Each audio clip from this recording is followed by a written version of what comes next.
All right, here's a good place to start. Here is our digital audio workstation, and this is where the music starts.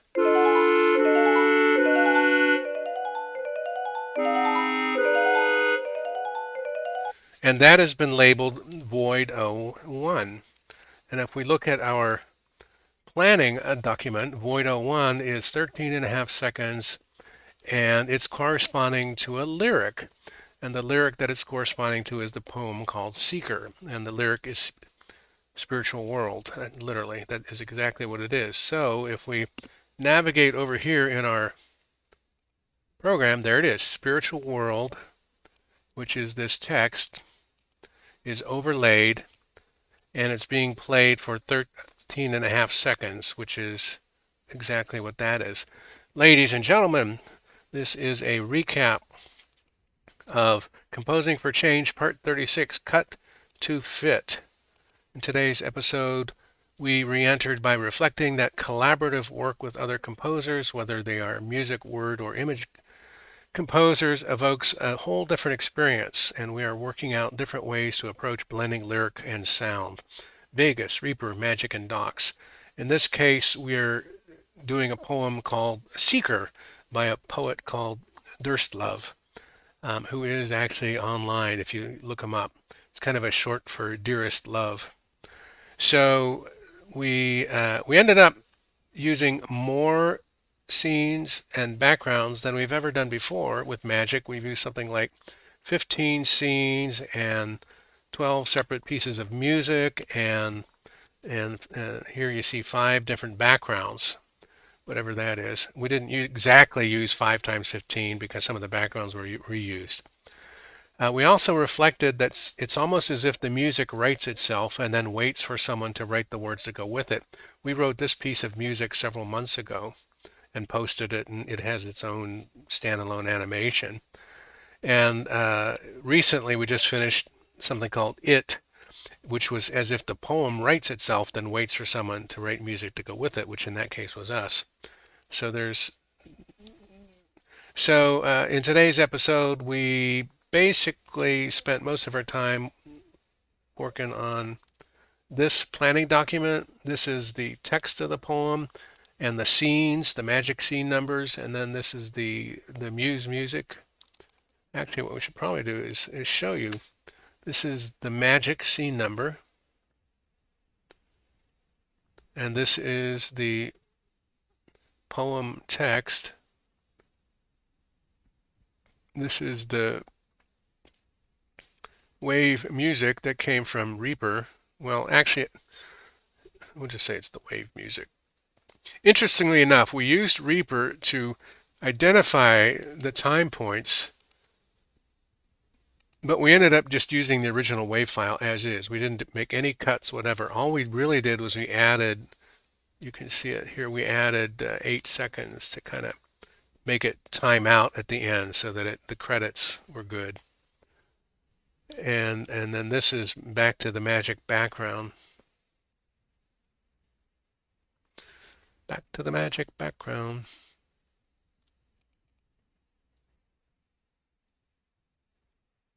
Anyway, the spreadsheet proved invaluable for keeping us on track. I will attest to that heartily. So what we're going to do to bring us home is play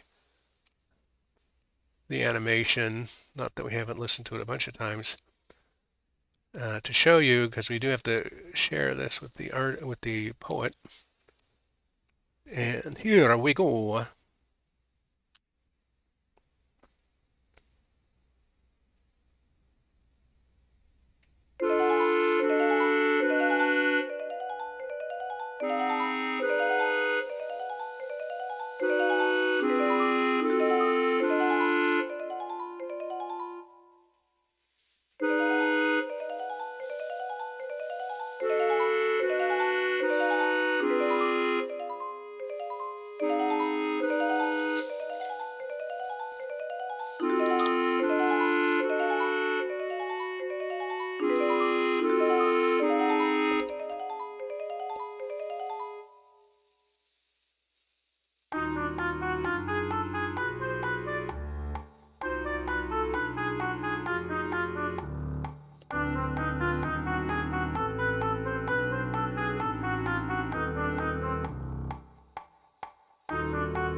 Alrighty.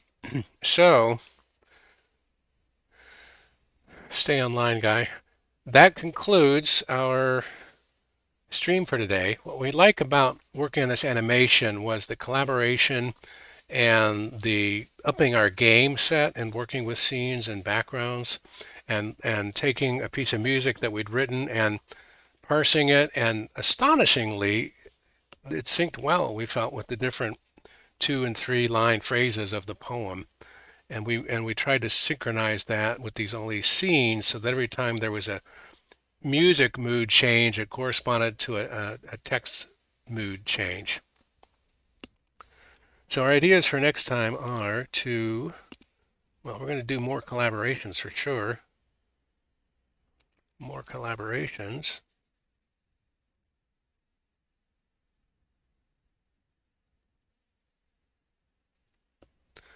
Acknowledgements to Guy Dewar, who's not only stopped by, but is still here.